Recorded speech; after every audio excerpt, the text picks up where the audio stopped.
கதியும் இல்ல, நீங்க இல்லைன்னா நானும் இல்ல. உம்மை போல தெய்வம் இல்ல, உம்மை தவிர விருப்பம் இல்ல, உம்மை விட்டா கதியும் இல்ல, நீங்க இல்லைன்னா நானும் இல்ல. நன்றி சொல்ல வார்த்தையே இல்ல, இல்ல அதை நினைக்கும் போது உயிரும் எனக்கு இல்ல. நன்றி ஆவியானவரே, உம்மை போல ஒரு தெய்வம் இல்லப்பா. நீர் ஒருவரே தேவன், நீர் ஒருவரே உண்மை உள்ள தெய்வம் ஆண்டவரே. அப்பா, எல்லா மனுஷரையும் நேசிக்கக்கூடிய ஒரே ஒரு தெய்வம், எல்லா மனுஷனுடைய பாவத்திற்காக அப்பா தன்னையே கொடுத்தவர், தன்னுடைய ஜீவனையே கொடுத்த ஒரே ஒரு தெய்வம் நீங்க மாத்திரம்தான் ஆண்டவரே.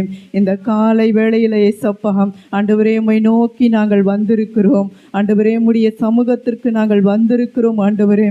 இந்த 3வது நாள் அப்பா, இந்த வாக்குதத்த ஆராதனையில் ஆண்டவரே, உம்முடைய வாக்குதத்தத்தை கொண்டு எங்களோடு கூட நீங்க பேச மாட்டீரோ என்று சொல்லி ஆண்டவரே, வாஞ்சையோடு ஆவலோடு தாகத்தோடு உம்முடைய வார்த்தையை கேட்க வந்திருக்கிறோம். கர்த்தருடைய ஆவியானவர் அப்பா எங்களோடு கூட நீங்க பேசும்படியாக நாங்கள் செபிக்கிறோம் ஆண்டவரே. மை ஸ்தோத்தரிக்கிறோம் ஆண்டவரே. உம்முடைய வார்த்தையை கேட்க கூடாதபடி இருக்கிற எல்லா சோர்வுகள், பலவீனங்கள், அசதிகள் இயேசுவின் நாமத்தினால் அப்பா ஒவ்வொருவரையும் விட்டு நீர் வெளியேற்றும்படியாக நான் செபிக்கிறேன். உம்முடைய வார்த்தையை அப்பா லீதியாலை போல இருதயத்தை திறந்து கேட்கிறவர்களாய் கர்த்தர் மாற்றுவீராக.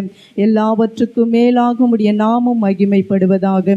இயேசுவின் நாமத்தில் பிதாவே, ஆமென். ஹல்லேலூயா, ஹல்லேலூயா. நாம் இந்த மாதத்தினுடைய வாக்குதத்திற்கு நேராய் நாம் கடந்து போகலாம். எல்லாருக்கும் தெரிந்த ஒரு வார்த்தை தான், ஆமென். ஆனால் அது நம்ம எப்பெல்லாம் படிக்கிறோமோ அப்பெல்லாம் வேத வார்த்தைகள் நமக்கு புதுசாக தான் இருக்கும். ஆமென், ஆமென், ஹல்லேலூயா. நான் ஹல்லேலூயான்னு சொல்லும் போது எல்லாருமே கம்பல்சரி சொல்லி தான் ஆகணும். ஆமென், ஹல்லேலூயா. ஹல்லேலூயானா நம் தேவனுக்கு என்ன பண்ணுறோம்? மகிமையை செலுத்துகிறோம். ஆமென். நாம் எடுத்து வாசிக்கலாம். சங்கீதம் 128 1வது வசனத்தை. கர்த்தருக்கு பயந்து, கர்த்தருக்கு பயந்து அவர் வழிகளில் நடக்கிறவன் எவனோ, அவர் வழிகளில் நடக்கிறவன் எவனோ அவன் பாக்கியவான், அவன் பாக்கியவான்.